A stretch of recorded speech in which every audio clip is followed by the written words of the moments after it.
Heyo, welcome to the QB School Show. I am JT O'Sullivan. We are locked and loaded, ready to go. Should be a good one.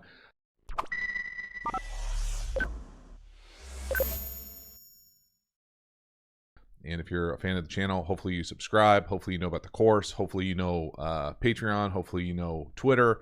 That's basically the only thing that I really do. So get over there, check those things out if you're not part of it. But I appreciate y'all being here, and let's lock in here and see what kind of things we got going. Let's see, questions right out the gate. Chase, how do the different sized hash marks in college and the NFL affect the passing game? Excellent question.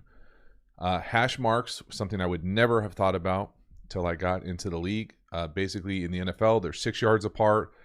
College, they're significantly wider. High school, they're just a little bit wider in California than they are, not in California, than they are at most colleges. I think Texas plays on college hashes. They're not that much wider, but college hashes are wider than the league. And I think high school is essentially a third of the field, a third outside the hash, a third inside the hash, a third outside the hash.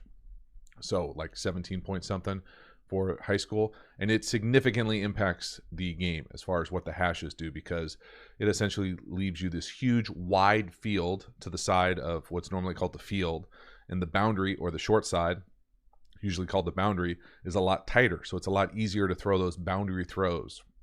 So I know, for us, we're a heavy 3x1 team in high school because it really causes issues. Depends on how you want to defend that 3x1 with it. What do you want to do with that weak safety?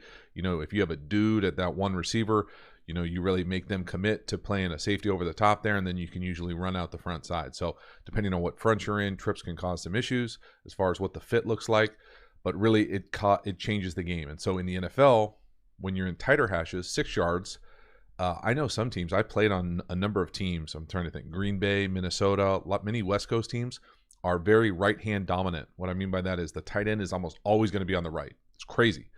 And so the hashes really make a big difference in the NFL because everything's tight. Everything is basically the same. There's no, you have to flip-flop. You don't play a whole lot of, like in college and high school, some people will play to the field, nickel, field, Sam, field, end, boundary corner, stuff like that. You don't do that in the league. Everything's basically equal. So big difference.